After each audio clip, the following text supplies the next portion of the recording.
The dark truth about dying narcissists. What you need to know. Have you ever wondered what goes on in the mind of a narcissist when they are faced with the one thing they can never escape? Death? Most of us, when confronted with our own mortality, reflect, regret, and cherish the time we have left. But what about a narcissist? Do they finally change? Do they show remorse? Or do they double down on their toxic ways? The answer may shock you.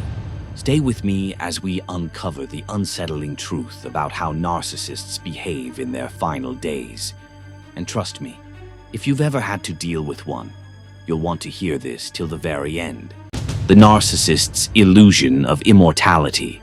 Narcissists live their lives believing in an illusion of invincibility. They craft a world where they are all-powerful, untouchable, and eternal. They refuse to acknowledge the inevitable truth. Death spares no one. But when reality strikes and they realize their time is running out, something terrifying happens.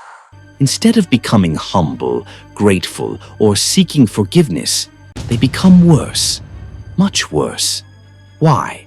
Because their biggest fear isn't pain or suffering, it's losing control. A narcissist thrives on power, dominance, and manipulation.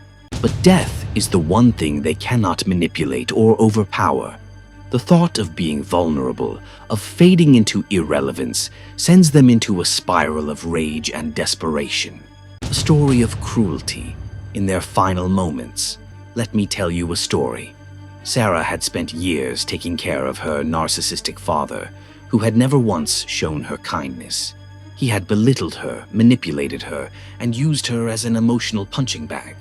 But when he was diagnosed with a terminal illness, Sarah thought maybe, just maybe, he would change. Maybe he would finally say the words she had longed to hear. "I'm sorry." But instead he became even more cruel. The doctors, the nurses, the caregivers, everyone around him became his new targets. He lashed out, made impossible demands, and berated those who were trying to help him. And Sarah? He blamed her for his suffering, just as he had blamed her for everything in life. As his body weakened, his mind became more venomous. He refused to acknowledge his mortality, insisting that he would get better, while raging at those around him for not doing enough. His paranoia worsened, convinced that people were secretly working against him. Even as he took his final breaths, there were no apologies, no regrets, only anger, entitlement, and control. Why do dying narcissists get worse? Why does this happen? Why do dying narcissists become even more toxic? The answer lies in the very core of their disorder. Narcissists thrive on control. Their entire existence is built around power, manipulation, and dominance. But when they are dying, they lose all of that. They can no longer control their bodies, their surroundings, or the people around them. And instead of accepting it with grace, they fight against it in the only way they know, through rage, blame, and cruelty.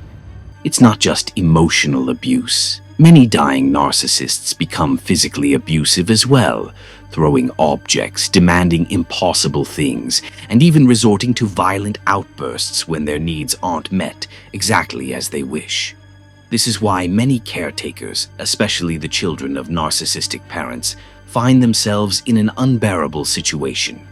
Should they stay and care for the person who has tormented them all their lives? Or should they walk away and preserve their sanity? The final question: should you stay or walk away? Here's the real question: should you feel obligated to care for a narcissist in their final days? Is it your duty to be their emotional punching bag even at the end? Or is it okay to walk away and protect your peace? Many survivors of narcissistic abuse feel guilty about leaving a dying narcissist behind. Society tells us to take care of our elders, to forgive and move on. But what if that person has done nothing but destroy your spirit? What if staying means sacrificing your mental health and well-being?